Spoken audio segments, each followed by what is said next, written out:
Welcome, everybody, to the Bare Knuckle Podcast. If this is your first time here, this is where we drop the proverbial gloves and talk about everything supplement-related, good, bad, and different. As always, I am joined by the most politically correct supplement owner in the world here, Mr. Robik Samborski. Notice I'm not trying to laugh. We are missing our cohort, Dave Cook, as he has daddy duties today. And our guest, he has such a laundry list. He is an athlete. He has a degree in exercise science. He is a brand owner. He is a supplement reviewer. And some might say he is an influencer. So, KJ, welcome to the show, my friend. I appreciate it. It'll be some fun, man. So tell us I guess we'll start off right from the beginning here. What got you into the supplement industry? It is a long story, but the main, I guess, gist of it was I fell in love with being able to put something in your body and getting an outward result. It spiraled from my first ever pre-workout into SARMs and pro hormones and then actual steroids. But yeah, I just loved, I looked up to all the bodybuilders and the fact that you could take something and get an immediate kind of reaction like caffeine or any type of stimulant, get a little energy boost, or you could burn fat. You could do almost anything by putting these supplements in your body. And I was super intrigued by that. And that just led me into the industry right there. So were you using supplements in high school when you were playing basketball, or? It kind of started when, I was a big basketball guy. Freshman year, I made the varsity team and it was going crazy. And then sophomore year, halfway through the season, I tore my ACL, and that kind of just shut me down. Okay, college basketball is still in the question, but that kind of left my mind due to the injury. And that's when it really started. I got into the gym. I had my first pre-workout sophomore year of high school, and then it went into creatine. And by the end of high school, that's when I was really hitting the hard stuff or the fun stuff, I guess. So somebody actually said in a question, you said you tore your ACL, but somebody said you tore the ACL, you came back, and then you got a patella fracture? Yeah, that was that was the whole journey. Yeah, sophomore year of high school, almost near the end of the season of basketball, tore my ACL. Worked all that summer because usually it's 4 to 5, 6 months you can come back from ACL tear.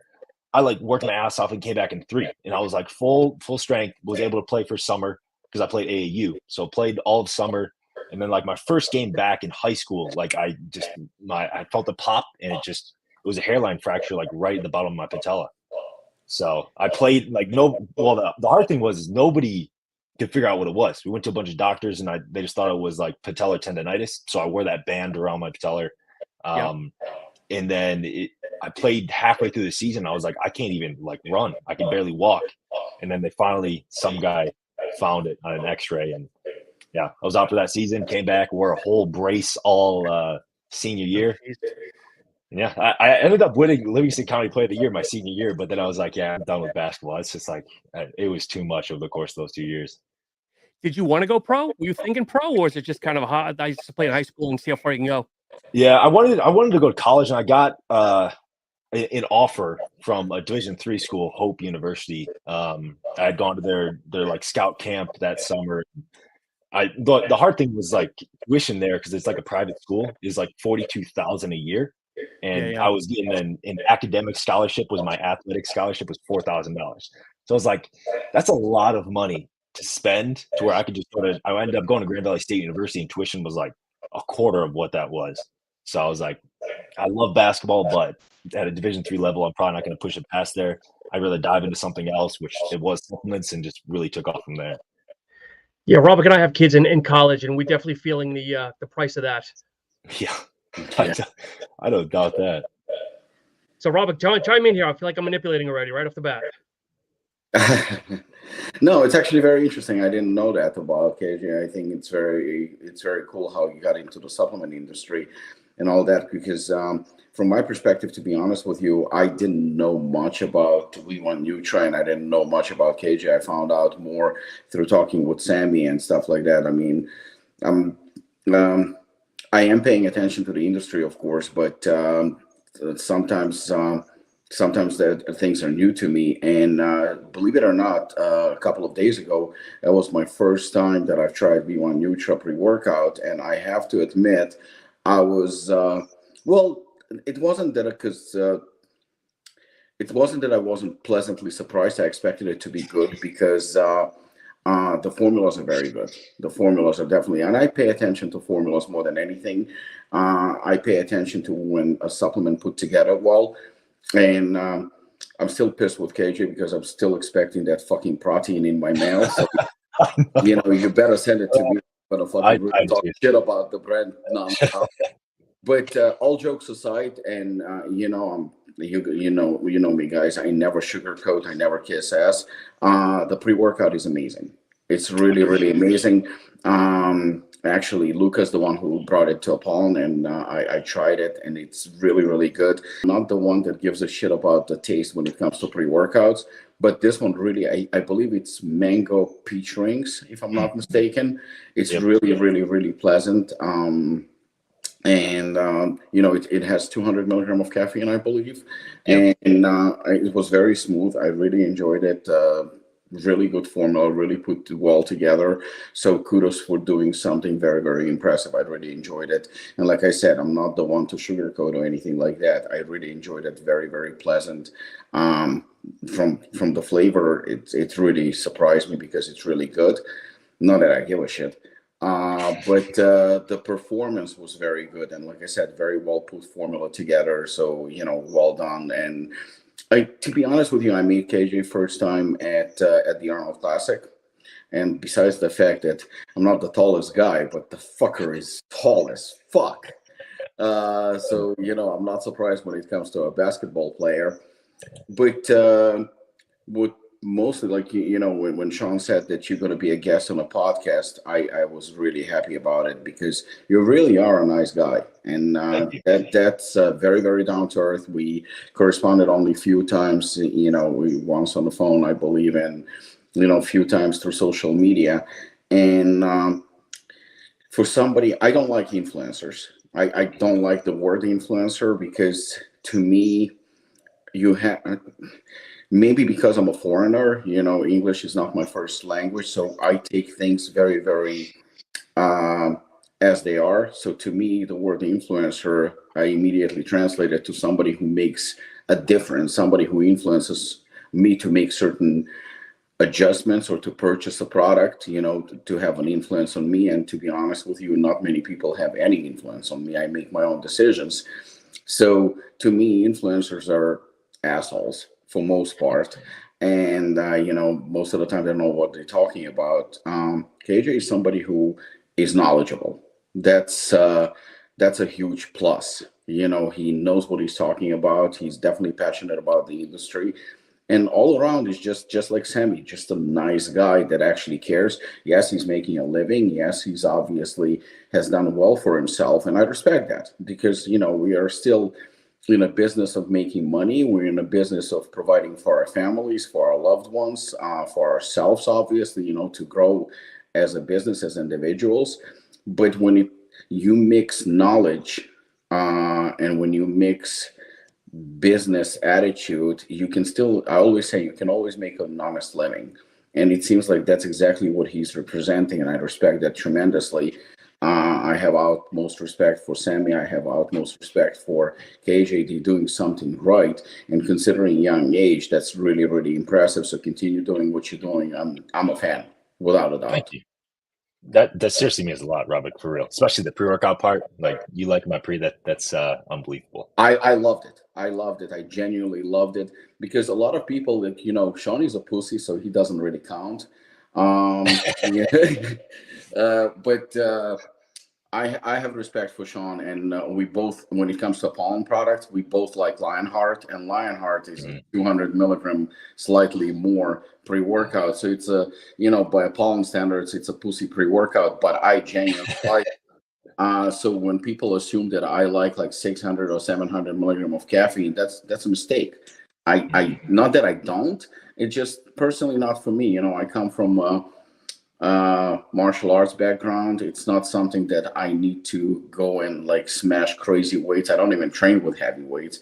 I train with moderate weights. I train mostly, Sean saw it, I train briefly 40-45 minutes, mostly supersets and stuff like that.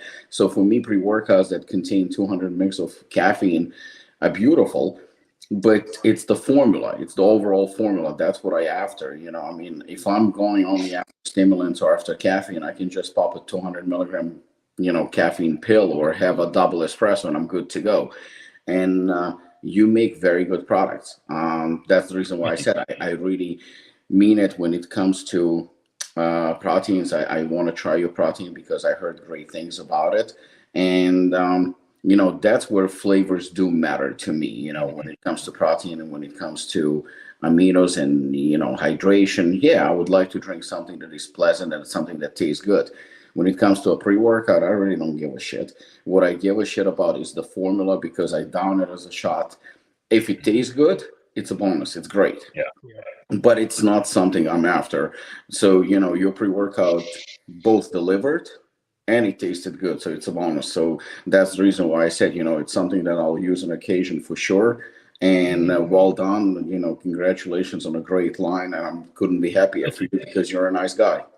Thank you. No, I really appreciate that. And I got speaking on like just being a nice overall person or just a good person as a business owner. Like that's why I correlated me and Sammy become really good friends.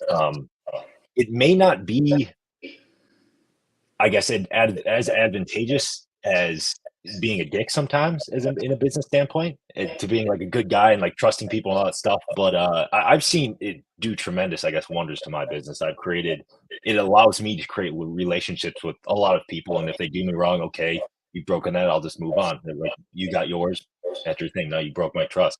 But I've seen it as just being nice, saying what you're going to do and do that has built my brand. Basically, I've gone from manufacturer to manufacturer to manufacturer, and now I'm with a great team. I've got Sam on my team. For me, being just an overall good person has expanded my business the most, I think. Well, you know what? I have a reputation of being somewhat of a dick, but no, you don't. No, I it's not something I'm proud of. In fact, I actually I don't think it holds true. I don't think I am. I think that there are two sides of me. If you're nice to me, if you make an honest living, if you're a good guy, then I think we have absolutely nothing to worry about. What comes around goes around, or the opposite. I mean, it just what you get is what you give back. Yeah, I will call you out on truth, and I will call you out on bullshit. But the truth is I think that being nice is the way to go. If you don't attack me, if you don't attack my personality, if you don't attack my brand, then we're good. And I think that you're a very approachable guy, very easy to talk to, and you do have an honest product. So I think that it's something to be proud of. You don't have to be an asshole. You don't have to pretend to be somebody you're not. And your product speaks for itself. It's really a good product, and I'll be more than happy to support it. And Sean and I discussed this, and I want to bring up it's sort of a question, maybe indirect question to you. I've supported quite a few brands where I would actually post about a brand and say, this is a good brand. I highly recommend it. Yeah, it's not my brand, but I still stand by it because I think it's the pie is big enough for everybody, I believe. You don't have to be a dick and you don't have to be defensive or anything like that. And yesterday, Sean brought up a very good point because we knew we were going to have you on a podcast. You obviously, I don't want to say promote, but speak highly of certain brands that are not yours. Whether you getting paid for it, because I know you and Sammy have a channel right now where you do content for other people, which is, I think, great. And, I can say it here in live that we're going to be working with you as well, because you guys doing a very, very good job analyzing products and breaking down each and every ingredient and whatnot. And I respect that. But is it challenging for you, just like I've done it, where I want to say promoted by endorsed, maybe is the right word, or supported brands that are not mine, that I'm not getting paid, that I shouldn't have opened my mouth and kind of kept quiet.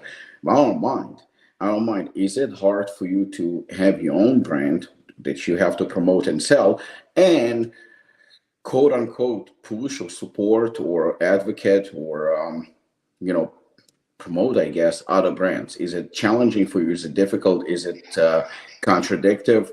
Well, you get my point.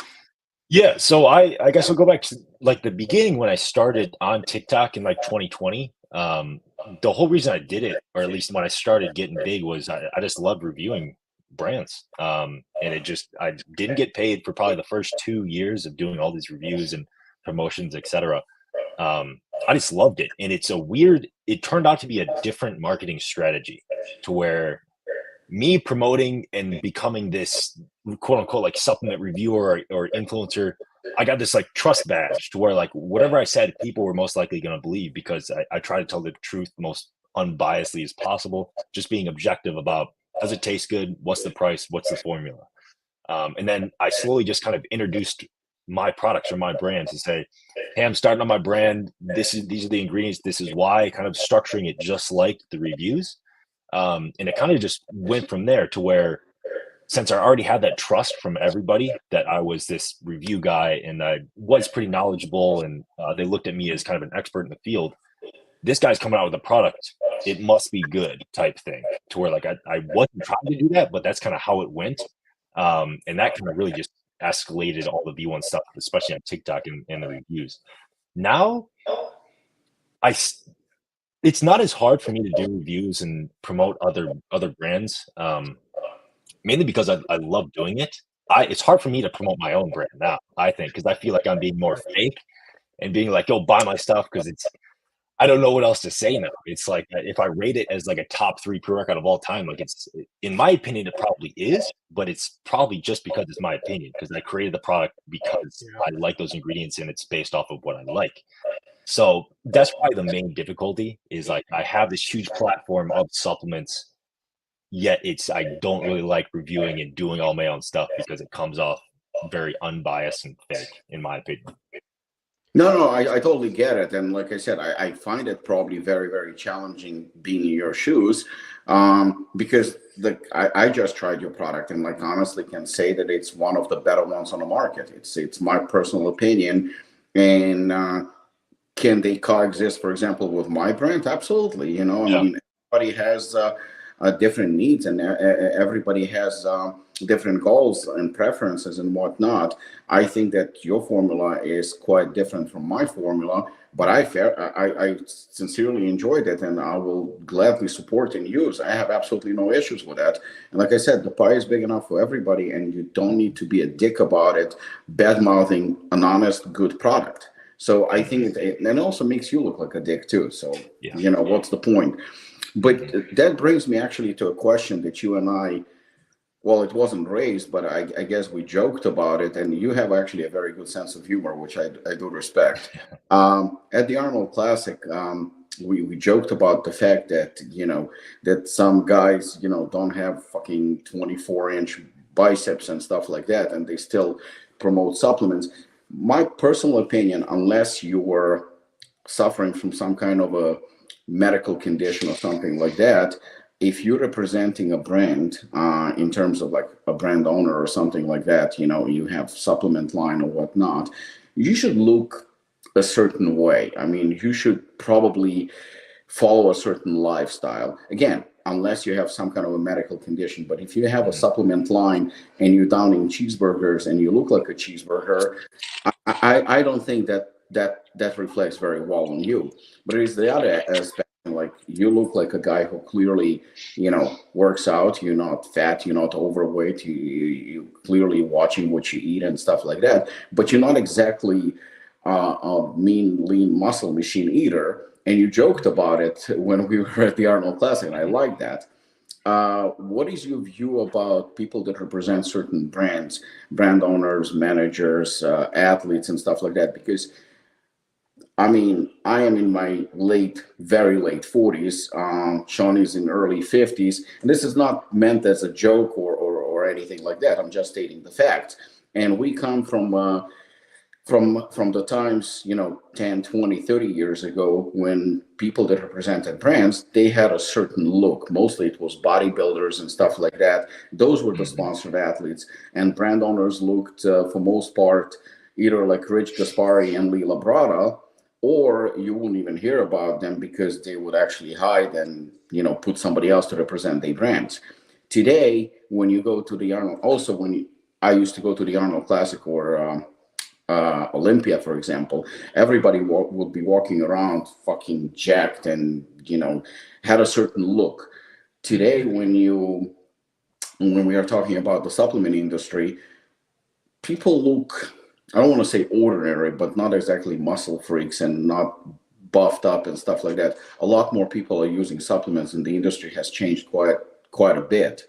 How do you feel about today's, obviously you're young, you're in your 20s, but how do you feel about the state of the industry today and people that use supplements and represent supplements? Mm-hmm. I think it's tough because if I look at it from kind of an outside perspective, it's totally different. Because like I did when I was joking about at the Arnold, like I'm not a crazy big guy. Like I'm tall and I'm weigh like 230. I don't look like I'm 230.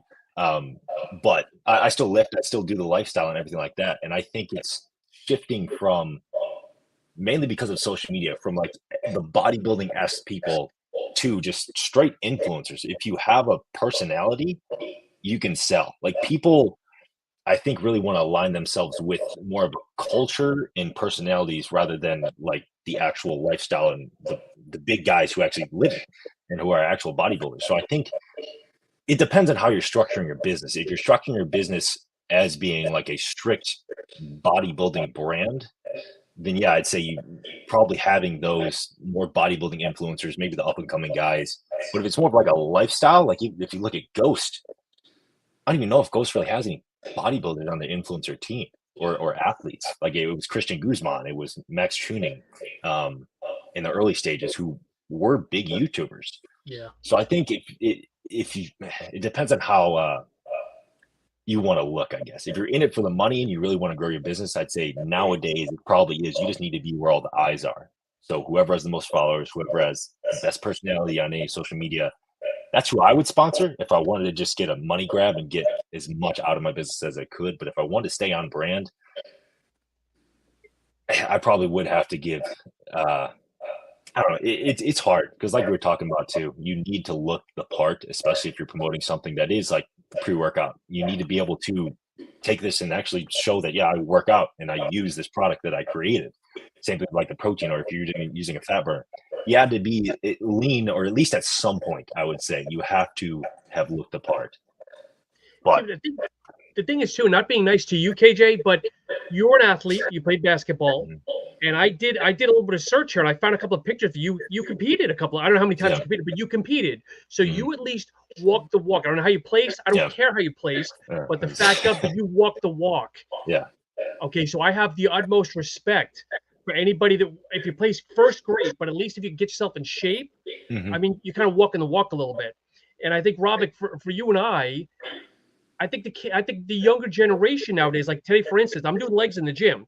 I did 5 sets of leg extensions. Okay. Had a kid next to me. We both started at the same time. He was just finishing set 1 because he was on TikTok for 15 minutes doing his thing. People don't go to the gym. I mean, I should say people don't go to the gym to train. It's more of just another place to look at your fucking Instagram. No, that's just me. I think you're right. I think that times have changed tremendously. And I'm not going to say, people our age, again, as much as I hate bringing it up, but they like to point back in my day, well, today is not your day. Today is, 2024, and you have to adapt to 2024 and live in today's age. One bodybuilder, IFBB Pro, stopped by the gym a couple of maybe last year or something like that, and he pretty much criticized me, which didn't sit well with me. He criticized me for the fact that Apollo products don't, when you look at them, the way he said, you don't see a bodybuilding brand. And I totally understand in a way that back in the day, again, mostly supplements were, they were attributed mostly to bodybuilding. They were connected to bodybuilding, supplements, bodybuilding, as much as I hate saying it, juice heads and stuff like that. But that's the truth. I mean, that's what it was. Today, supplements, I can see Apollon, and I'm pretty sure V1 Nutra as well, it's not about bodybuilding. It's about a lifestyle. It's about people. I mean, anyone can use supplements, kids, elderly people. Anyone can use it and benefit from them. So do we really want to target only bodybuilders? I mean, it's a small niche community. I don't think that should be the goal. I mean, if we are talking from a business perspective, from the health perspective, from overall, getting better, I don't think that we should be targeting bodybuilding only. Well, maybe unless you Animal. Animal obviously is a brand for bodybuilders and powerlifters, and they want to cater to them.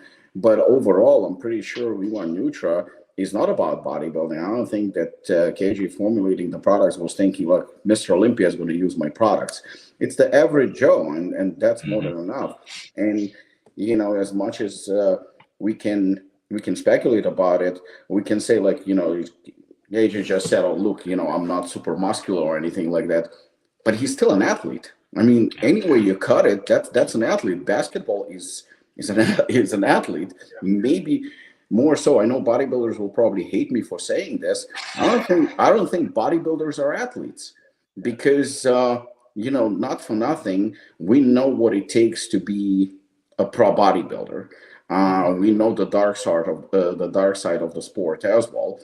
A bodybuilder that's retired doesn't exactly look like a bodybuilder that competed on stage. The skills and all that, I mean, they gone. I'm pretty sure if I played right now basketball against KJ, I would get my ass whooped, even considering his fucked up legs and shit like that. Yeah. But I still would get, because he's an athlete. Do you want to play basketball against Michael Jordan? I don't think so. Do you want to fucking fight Mike Tyson, who is way past his prime? I don't think that's a good idea either. So, those are athletes, and they do use supplements. So I think that's our market as well. We evolve. So even guys our age, Sean, when they say, well, back in the day, you have to forget about back in the day. It's different. Like AJ said, today, the influencers, if you want to make money, influencers are people who have the following and people who have the reach, will bring more financial reward to your company than pretty much an average bodybuilder.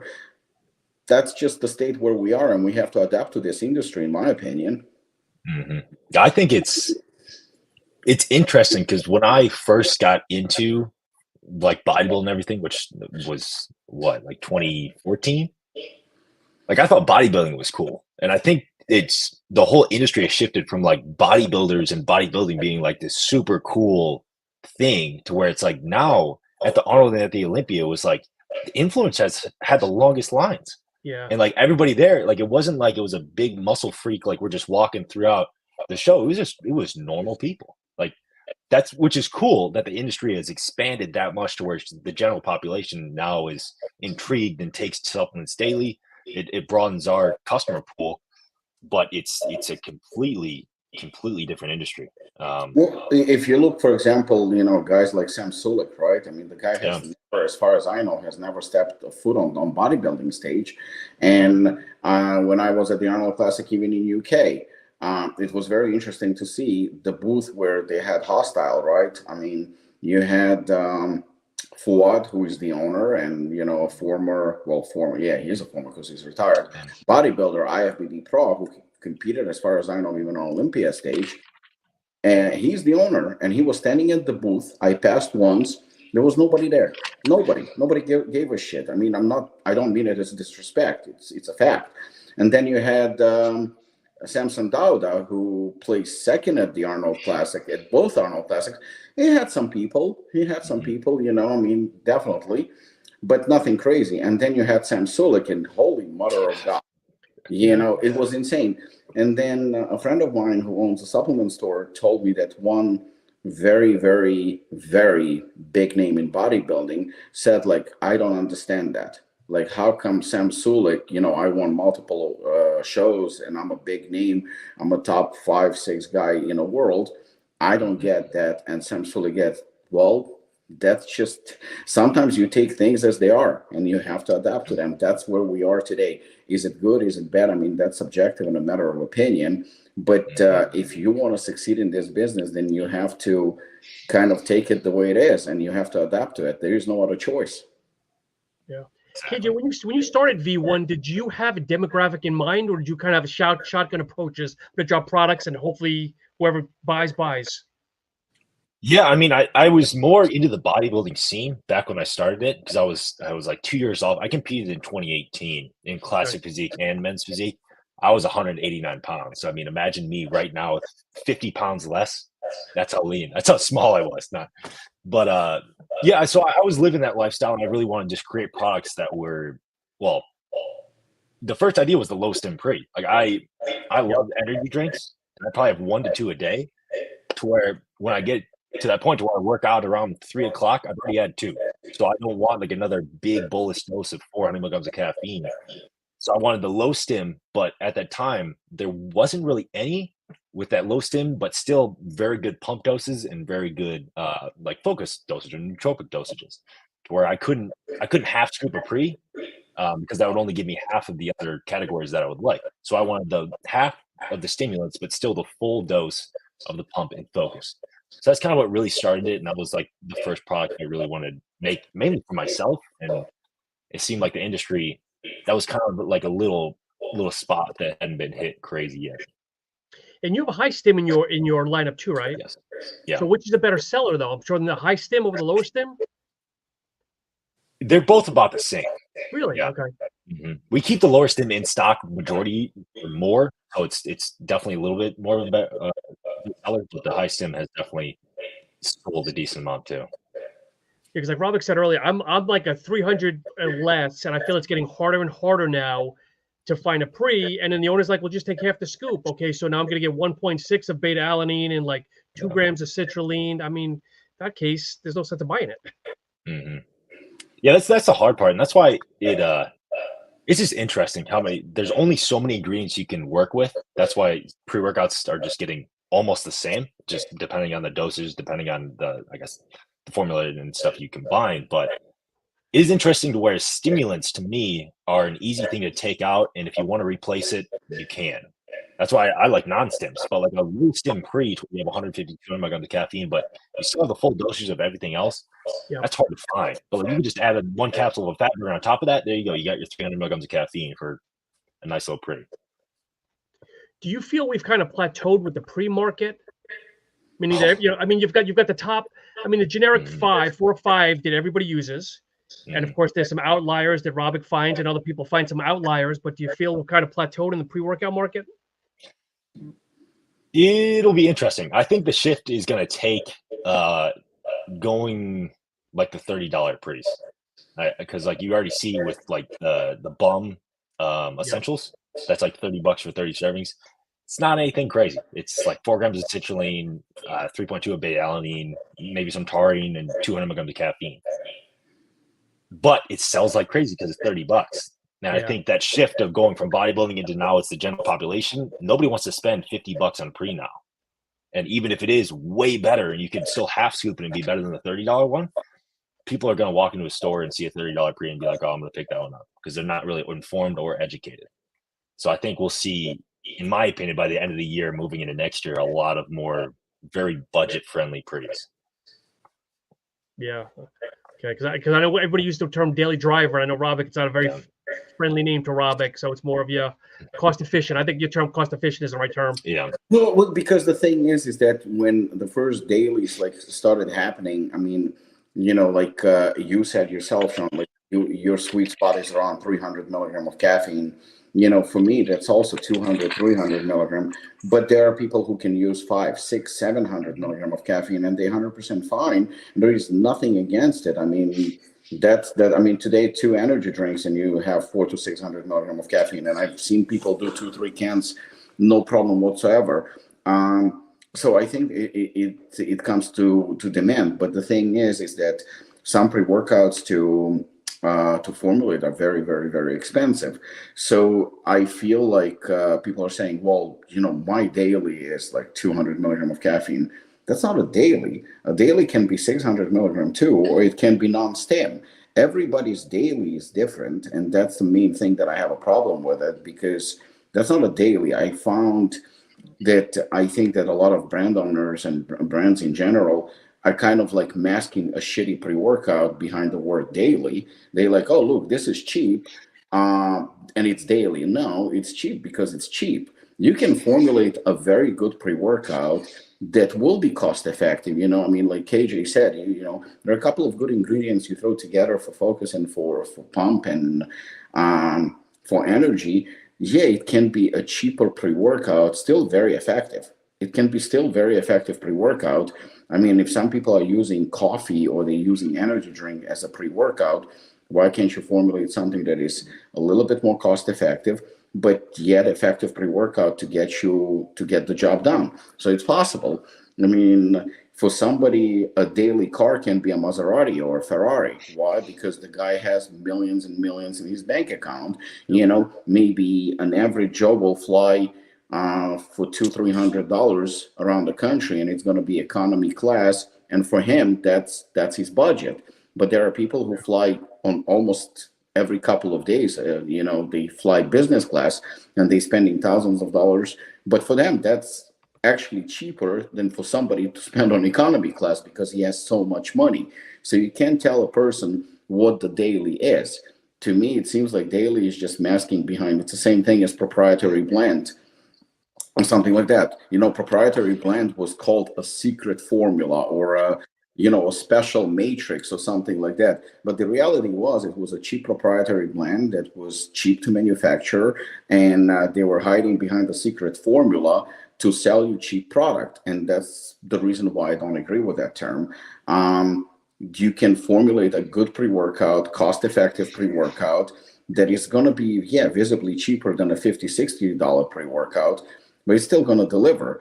Is it a daily? Well, a daily is whatever you think the daily is. You know, it's your decision what the daily is, not just because a company or a brand says, well, this is a daily pre-workout. It's not a daily pre-workout. Nine out of 10, it's just a cheap ass pre-workout called daily, and that's it. So, you know, let's call it for what it is. We also, like I said, going to release something that's going to be cheaper, but it's still going to be very, very effective. Is it going to be a daily? I don't know. That's up to you to decide.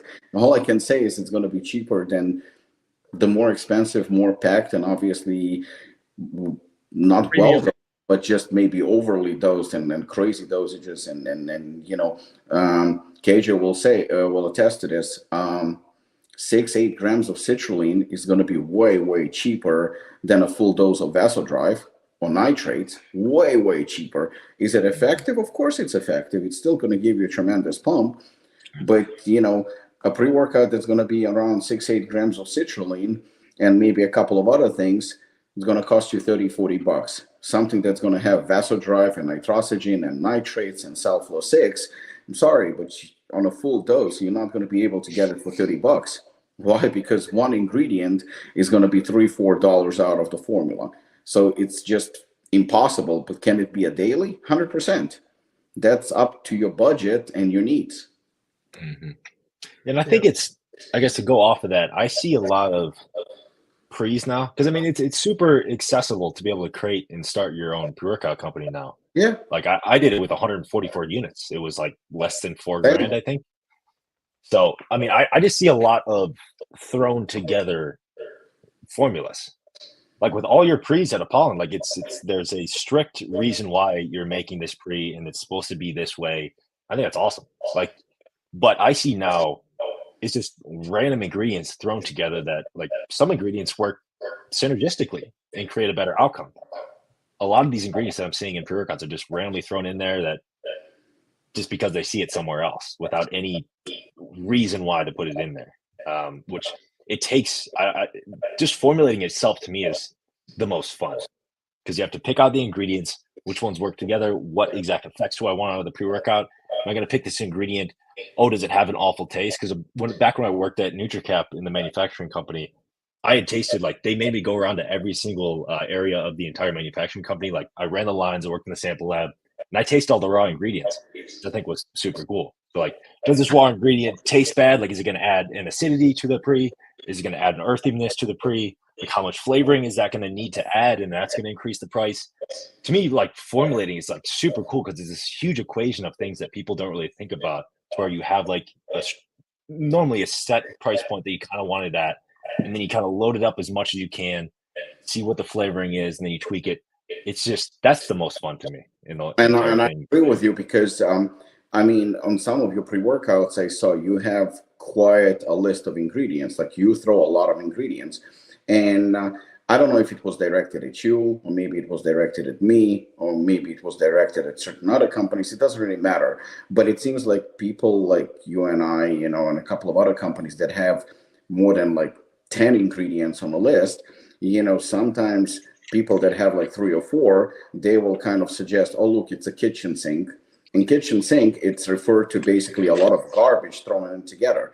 But and I've seen it. I mean, there is a kitchen sink for sure, just like you referred right now. A bunch of shit thrown together just for the sake of throwing shit together that is not really effective. But our pre-workouts are effective because we fully dosing it and we actually selecting ingredients that work together. You know, one of the first companies that I saw doing it, and I'm still, to me, that's one of the top companies in the world. That's NutraBio. You know, NutraBio has a pre-workout. It's called Pre, where there's like 10 or 15 ingredients. But if you look at the ingredients, they really, like you said, they very well put together. Clearly, you know, Mark Glazer or whoever was formulating it were thinking about like, what should I put and how should I put? And then you have other ones that are literally our kitchen sink where you see like, oh, 250 milligram of tyrosine. Like, what the fuck is it going to do? It's not going to do anything. Alpha GPC, 150 milligram. Okay, what is that all about? Citrulline, 6 grams.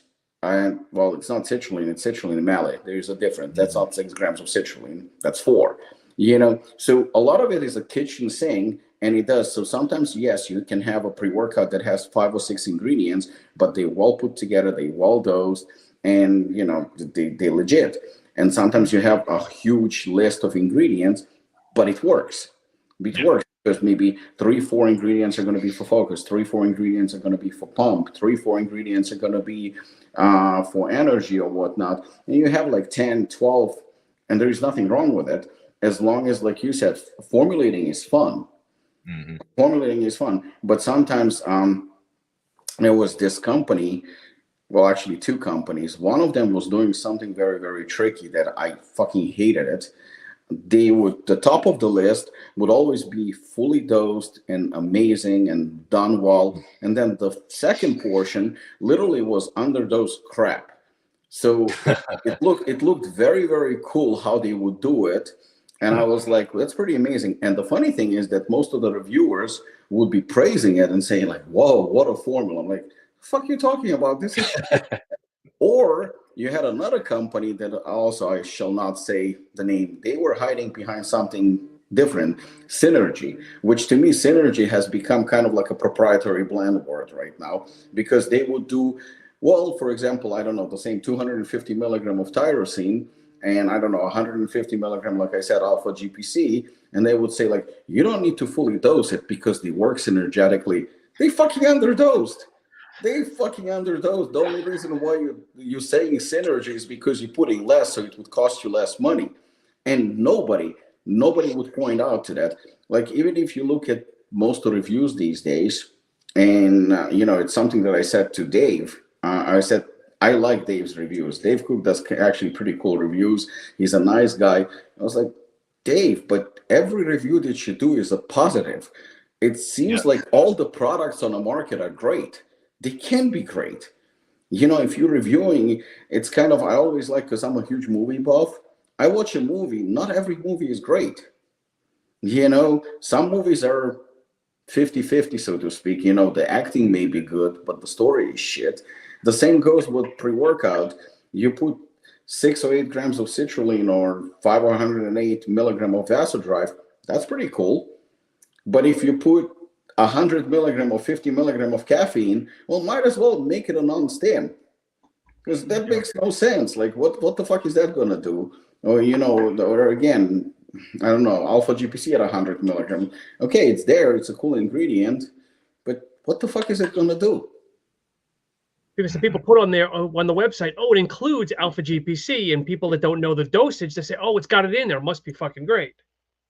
Well, that's the thing, you know, and I think like if we are to make, like KJ said, basically it's very hard for him to promote his own line, not to come off biased. And I totally understand that, especially being in his position right now. It's very, very tricky. On the other hand, if you have a good product, you can be proud of it. You can be proud of it because you put something together that you're not going to be ashamed of. I mean, honestly, I use this pre-workout. I thoroughly enjoyed it. The formula is solid. It's a great product. What the fuck can I criticize him about? About the fact that it's only 200 milligrams of caffeine? That would be stupid. That makes no sense. Because caffeine, if it was 400, it would be a great pre-workout. If it's 200, it's still a great pre-workout. Just maybe I need a little bit more and somebody needs a little bit more or less. But that's caffeine. That doesn't count. It's the other ingredients that make a difference. Yeah. KJ, I want to ask you about your protein line. Okay. Very impressive. You got some really cool flavors in here, but I noticed that you don't have the standard chocolate and vanilla. Are you losing sales by not having that? It's interesting. So I still need to send you off some, Robik, for real. I don't know why I haven't got on that. So I'm texting you my address after the show. And if I don't get it next week, I'm blasting you all over the fucking net. I'm gonna send you an email too, because this whole Instagram thing, I don't know if you guys heard anything about it. Like I got hacked and everything. So my phone number's gone. So I got 2 brand new phone numbers. So I'll email you guys after this so you got it. But as far as like the protein flavors, we had like a chocolate frosting and a French vanilla bean that are a little bit different. But I think, for me at least, being a little bit of like having a big social presence, I try to do like weird out there flavors to where when I'm promoting my brand, I don't have to be like, this is the best chocolate or this is the best vanilla. I can be like, look at how weird this flavor is. It's my grandma's chocolate chip banana bread based off of my own grandma's banana bread that she used to make me. And like stuff like that, to me, it's awesome. I think the protein's super good. It's a little bit different, but it allows me to really create a story around the actual product, which I love to do. I can document that story. I can create multiple videos on it. Most likely it'll get more views. It'll get more eyes on the brand. That to me is kind of the route that I'm going as far as the protein goes. Yeah, no, I get that, because Robik and I talked about, there was another guest, because Robik has the standard chocolate and vanilla, but then you've got the more unique flavors, and you've already gone online and say that the chocolate and vanilla sell out better than the unique flavors.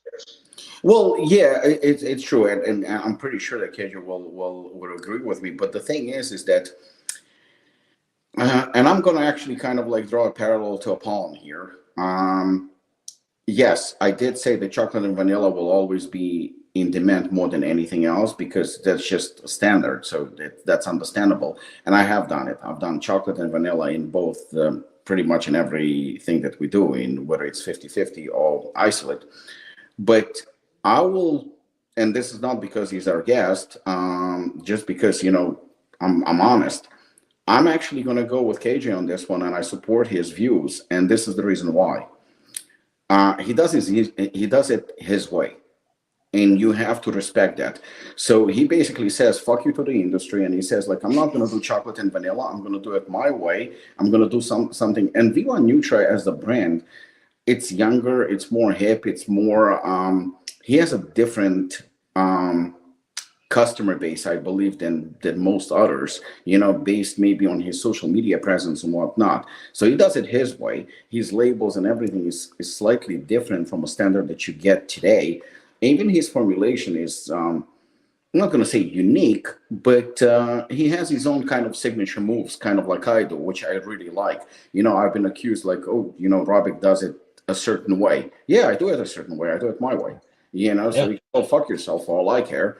I have a customer base for my way, just like KJ has for his. So the reason why I draw parallels to Apollo Nutrition is because when I started the line in 2015, I remember when I went to the manufacturer, I said, well, my first pre-workout is going to have 450 milligrams of caffeine. And he goes like, are you out of your fucking mind? Because everybody was doing 200, 250 at the most. I think that ProSubs had 419, and I went 450. And he said that I'm kind of crazy. And when I released it, obviously I had a following and I had people buying it and people liking it. I mean, today Hooligan is... and I'm not kind of tuning my own horn, but Hooligan does have a kind of a legendary status by now. That's a pre-workout that people know, recognize, and love. And it ranged anywhere between 450 to as high as 700 milligram of caffeine. And despite all the criticism, because obviously I had criticism, I had people accusing me of crazy shit, I stuck to my guns. And 9 years later, it still has a cult classic following, and everybody's anticipating the new one. And there is a following. Do we sell as many as C4? Fuck no. But we have our own army followers, niche people that actually respect us for sticking to our. I mean, I actually had Ryan, Fitness Informant, sending me a message today, earlier this morning. He goes to me, I respect the fact that you're sticking to your guns and doing it your way. And the same thing I'm going to say about Protein and KJ. He shouldn't release chocolate and vanilla. Why? He's doing it his way. I mean, there is a reason why I'm annoying him and being a dick to him for not sending me his protein, because I genuinely want to try it, because I heard great things about it, and I'm very, very curious. And I'm not even going to tell him what flavor to send. I really don't give a shit. I just want to try it. And I would actually prefer that he selects his own flavor that he wants me to try. And that's going to be the beauty about it. So does chocolate and vanilla is the gold standard when it comes to protein flavors? 100%. Nobody can argue with that. Chocolate and vanilla are the standard and something that people want and something that sells the most and probably will always sell the most. But the fact that he sticks to his guns and does it his own way and unique way, I think that's what makes him unique, and that's what makes him stand out. And I think I applaud that.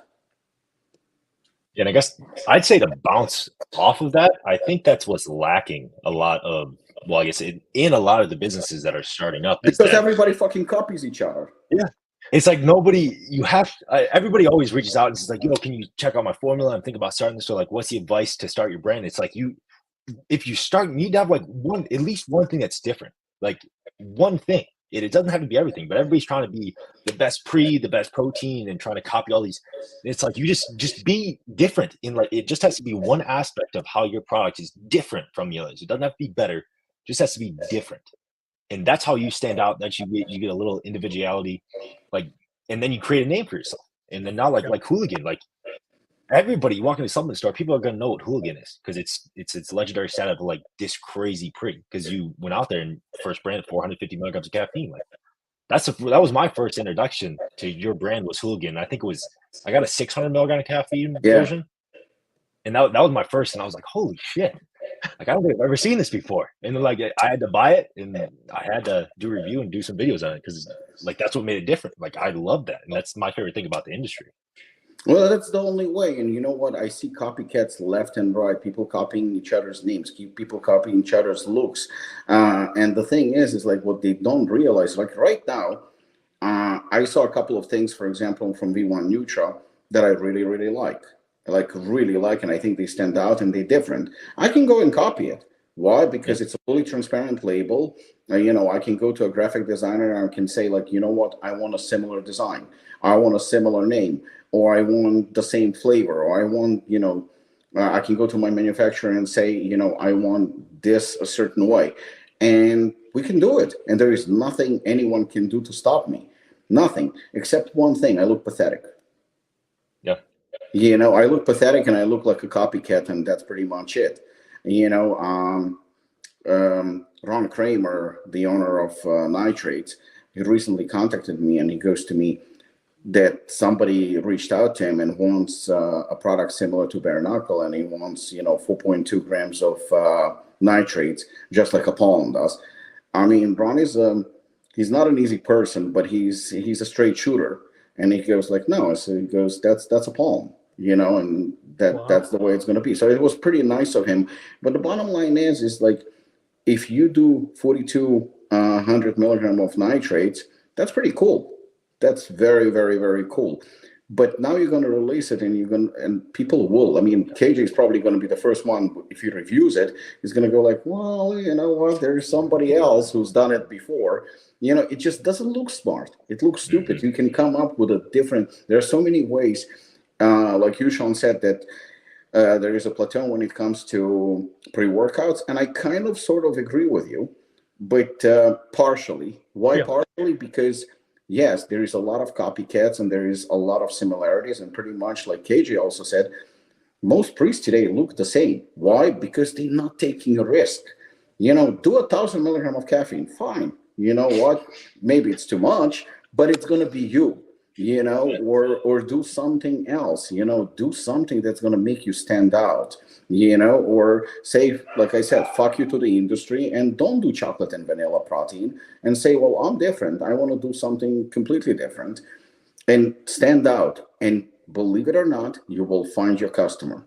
You will find, obviously, you're going to get criticized and you should be ready for it. And you should have a very thick skin where you go like, I don't give a fuck what people say, but be different, be unique. I said numerous times, like, I'm not against collaborations. I think collaborations are great if done in a unique way, in a different way. But when collaborations around, since Ghost started the whole collaboration things, everybody's trying to copy Ghost. Everybody's trying to be like Ghost.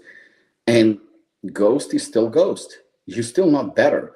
You're just somebody that did something that somebody else has done before you. That's pretty much it. But if you stick to your guns and you do it in a unique way, in your own way, you will always find your customer and you will always stand out. You have to do it. That's how you grow. People that take risks, people that are doing something that nobody else is willing to do, that's how you grow. Somebody asked me, I posted a couple of pictures and videos from Thailand, and they like, oh, how old are you? 49. Wow. Why wow? You can do exactly the same thing. It's just the difference is I have done it and you have not. That's the difference. Age and stuff like that has nothing to do with it. He had a fucked up ACL and he went to play. Why? Because he was determined, because he wanted to do something and he didn't want to fucking give up. And that's what builds character and brands too. That was a question that came up from one of the listeners here, KJ. If you could have a dream collab or collabs, whether it's foods, person, what, money aside, take the money out of the equation, what would be your dream collabs? He would I thought Ghost. Hey. No, as far as like a license collab, I have one that I have always said, and if somebody does it before me, they definitely copy me, because I've said this for the past couple of years. It would be like Ovaltine. You guys know what Ovaltine is? Of course, dude. Come on, that shit's like 30 years older than you. Well, because my grandma, that was one my grandma used instead of hot chocolate. So every time we went sledding at my grandma's house, she'd pull out Ovaltine. We had no clue what it was, but I love to taste that. It's just a straight malt chocolate. Yeah, I don't know. That would be my favorite one, because for me it has meaning. Unlike a lot of other licensed collabs that are just doing to kind of get something out of the brand, whether it's Sour Patch, Swedish Fish, and I know it's Ghost, but Ghost was clearly getting something more out of it than probably Swedish Fish and Sour Patch was. To whereas if I do Ovaltine, I feel like Ovaltine, it's mutually beneficial, I think, to where I would get Ovaltine's name out there a little bit more in the sub industry, whereas I feel like not many people know what Ovaltine is, but that may just be me. That would probably be a good collab, because you'd put Ovaltine back on the map for the younger generation. Because again, like Robik and I, almost same age, Ovaltine was back 70s and 80s, for hot chocolate. Yeah, but that is unique. That is unique. That is different. I mean, again, I always said Ghost is actually one of my favorite brands, and I call them sort of leader in certain aspects, because they have taken risk and you have to respect them. A lot of people would think that I don't like those, but I'm a huge fan. At the same time, and I did say it, I was not the only one, probably one of the few that said it out loud.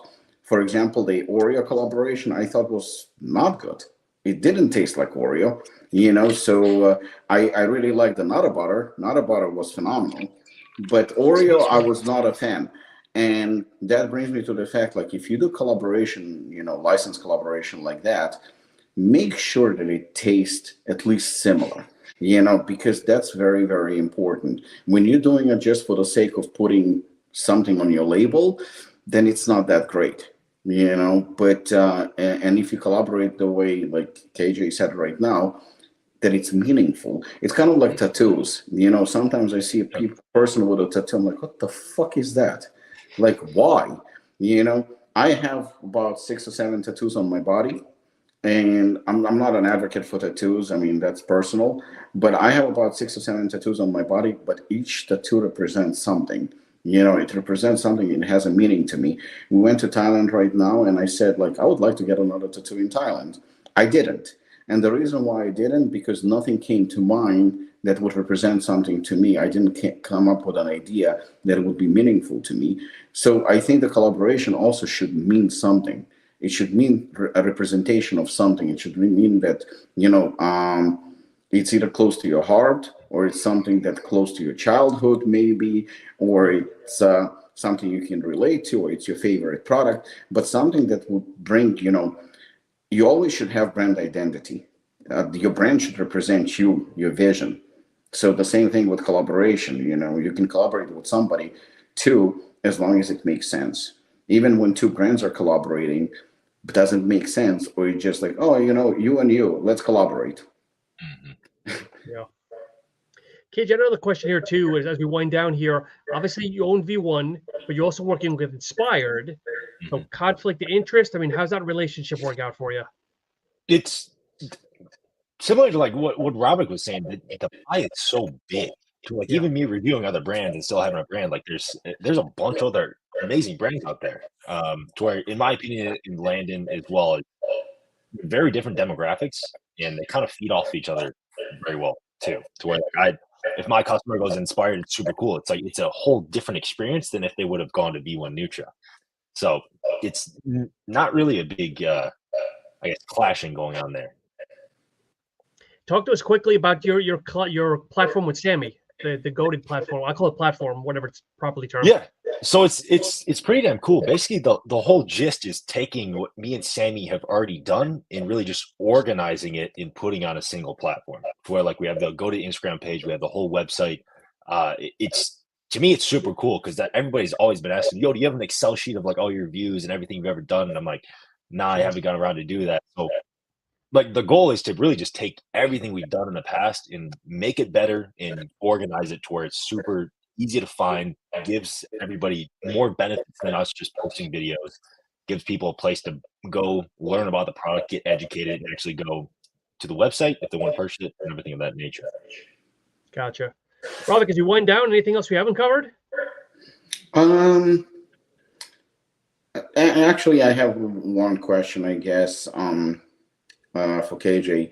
Is how long have you had the V1 Nutra? I started November 2020, so all 3.5 years. 3.5 years. Like, do you have a certain vision as where to you would like to go in the future?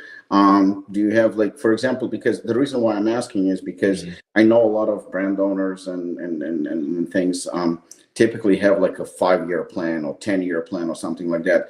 I can speak honestly about myself. I had no plan. I had absolutely no plan. For me, it was just like, let's do this and whatever, it kind of, the plan evolved itself, the brand kind of took, its own path sort of a way and kind of like paved its own, obviously right now we have maybe short-term goals like a year from now or 2 years from now, but I don't go further than that because, in this industry, it's very, very unpredictable. You never know what's going to happen. The trends are changing constantly and stuff like that. I'm not saying I'm right. I'm just saying, that's my approach.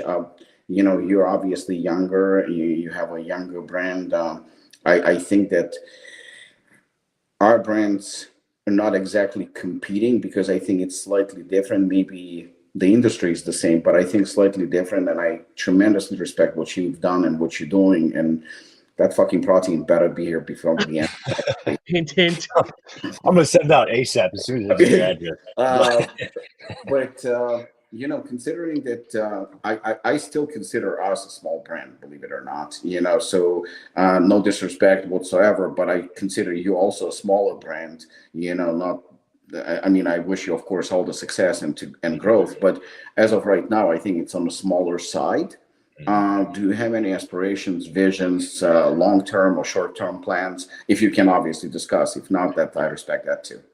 Yeah, no, there's some that I can't discuss that have already been that are part of the plan that are super cool that most likely can happen, but if they don't, I'm not allowed to talk about them. But probably one of my main goals in the near future is getting the vitamin shop. I used to work in the vitamin shop part-time, and I think that's just a full circle moment to be able to have a product in the vitamin shop. To me, that would be one of my lifetime V1 Nutra goals. But outside of that, I'm kind of like you, Rob. Like, I don't have an unbelievable like 5-year plan. I need to hit these goals or these milestones, whether it's like revenue or existing products or something of that nature. I'm just kind of going with the flow, seeing like just creating products when they come to me that I really enjoy, or I see a lack of something in my life that's like we're coming out with it's called Vital Health. It's like an all-in-one kind of multivitamin slash kidney support, liver support. It's nothing crazy like a Pro's Complete Health, but it's a more general population. If you want to just take care of yourself, it's going to kind of be like that. To where like I used to be on TRT, I just came off. I needed a product like that I can't go out and $150 to get all these products in one.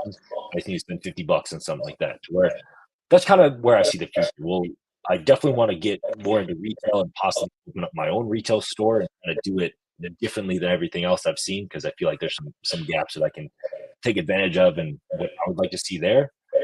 But yeah, it's really just go with the flow. Sorry, on this point, actually, I have a follow-up.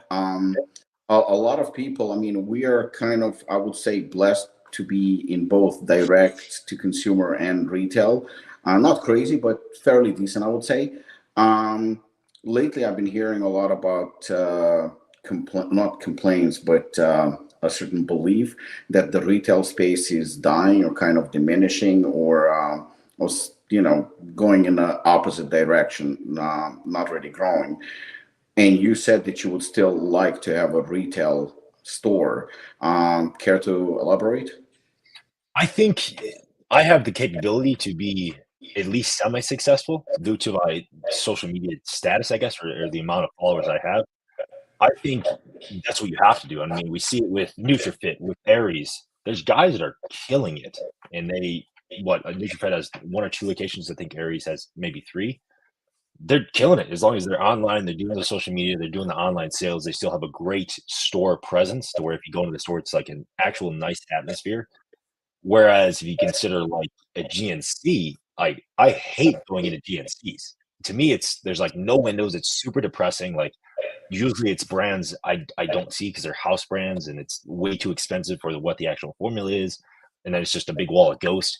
I think unless like in our industry, you have to adapt. I think the stores that are adapting, like NutriFit, like Aries, they're going to be very successful, and I think I can capitalize on that at least a little bit, or at least I'd love to try it. I'm a guy who loves to try everything, and if I fail, like the bodybuilding thing, I just want to try it. I want to know what it was like, know what I was capable of, at least getting a diet down. And like I just about passed out one time when I was biking because my blood sugar was so low. Like that stuff it's fun to learn what you're capable of. And if I do the store and ends up not working out, it sucks. At least I have the mental, I guess, capacity to be like, okay, I tried it and I can move on and do something else. So yeah. All the talk about the protein. What is your number one flavor for people that are watching or listening? Go to the website. What are you selling the most of the protein flavor? Well, right now it's s'mores. This is our revamped label. So you'll be getting this one, Robik. But I'd say this one and then the chocolate cookies and cream. To me, the chocolate cookies and cream is just like it's a normal kind of semi-sweet milk chocolate with cookie pieces in it. And for some reason, that one I can just drink every single day. I never get sick of it, and it's great, I think. Awesome. KG, it's truly been a pleasure, man. We really appreciate you coming on here. Yeah, one of my favorite guests. Thank you. I appreciate both of you. One of my regrets is when we were at the Arnold, the 3 of you guys were talking. I came over to think about a Robic, and I wish I took a picture because there's you at 6'4", Sammy's probably 6'1", and his little Robic at 5'7". It was like Mo, Larry, and Curry. It would have been the perfect picture of, steps here. But anyway. Yeah, he made Sammy look short, which is astonishing. KJ, go ahead and plug all your social media, your websites. I mean, you got 15 minutes to go ahead and plug everything you belong to. Yeah, well, you can basically everything's basically just V1 Nutra. So, except for my personal page, I switched to fitness business subs. It's going to be back to Konlan James here soon, but V1 Nutra on Instagram, V1 Nutra on YouTube, V1 Nutra on TikTok, and V1Nutra.com. So it's basically just everything V1 Nutra.